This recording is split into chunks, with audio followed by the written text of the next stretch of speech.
you run as fast as you can up the nearest tree because she can't climb trees. And I said, now the playground is right beside the Magnolia development. Oh, by the way, I said they worked so hard on that and they were so proud of it when they were finished. They called it Nest. And so I said, now your playground, it's a nice playground. You can run up and down and have a good time. And it's called Western Redwood. But I said, these humans have crates they get in, and they run them right on your playground. I said, now where?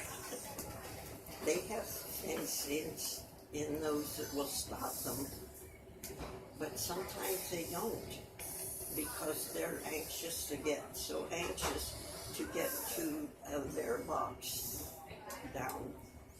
No, that's not good. The street down across from your playground. So anyway, then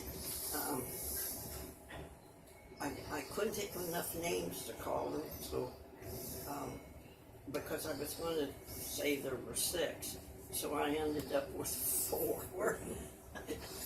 And I called one Squirrel Nutkin. That's from what's your first name? Potter. Oh, Harry. No, That's okay, one of Harry Potter? No, Harry not Harry. Potter. Is it Harry Potter? Yeah, but it is a woman. And anyway. Beatrice Potter. Beatrice Potter? Oh, it might be Beatrice. Oh, Beatrice. Yeah. Beatrice Potter. Beatrice. And so one is. Oh, and by the way, this she-human calls you calls us rats with a fuzzy tail. So I'd say, good night, Squirrel Nutkin. Oh, she calls us rats with a curly tail, and that's because our family name is Rodent. So their last name is Rodent. And so I said, good night, Nutkin, and good night, Beady-Eyed, and good night, I mean the other one, can't think of it, and good night, my only little female bushy-tailed rodent. And then I've written the score of a lullaby. And she sings a lullaby too. Well, see, there, Carol put you to work writing books. Yeah. But it's only about 4 pages. Well, I did tell you have to have a job when you get out of here, Right, you know. right. So Yeah, now we have continue. employment. Oh, Mom was telling us about the Squirrel children's book that she has written. And I only got the last of it recorded, so no. maybe we'll get the first part of it the and- next and time. One of them I said, I described different things that are different about these humans. And they're much bigger than us. And when the she-human who lives in the box is much, much bigger than us. And then I said different things about.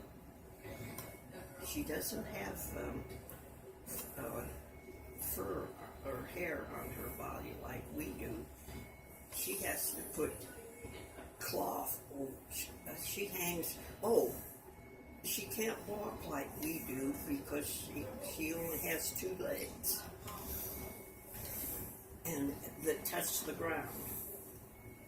And the other 2 legs just hang from her skin.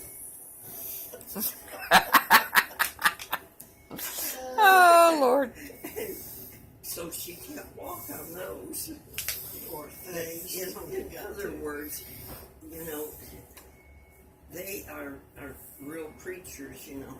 And I thought of saying, I don't know why God made her that way.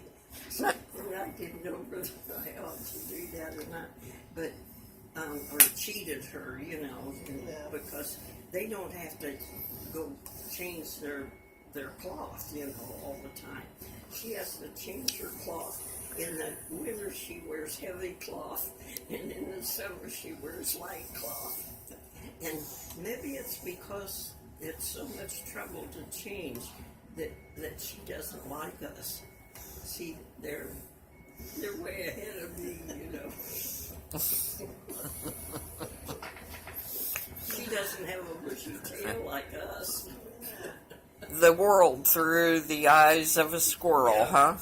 Yeah, I thought of using that as a title. Crazy. But I got this, shortly after they were there, I got this in my head. And then I didn't think about it for a while, and then different things would come, you know, and I thought, I have to start writing some of this on paper. I'll make notes, you know, like I used to do the other writings. And so one night I could not get to sleep. It was crazy. You know, I'd tell Blanca, turn it off. Well, I couldn't turn it off. And all this was going through my head. And I think of things that, well, I could say this or I could say that, you know. So I thought, I have to get it down on paper before I go nuts. You know, that was enough. One night of that was enough. You be like the squirrels. They're nuts. Yeah, nut. Before I become a nut.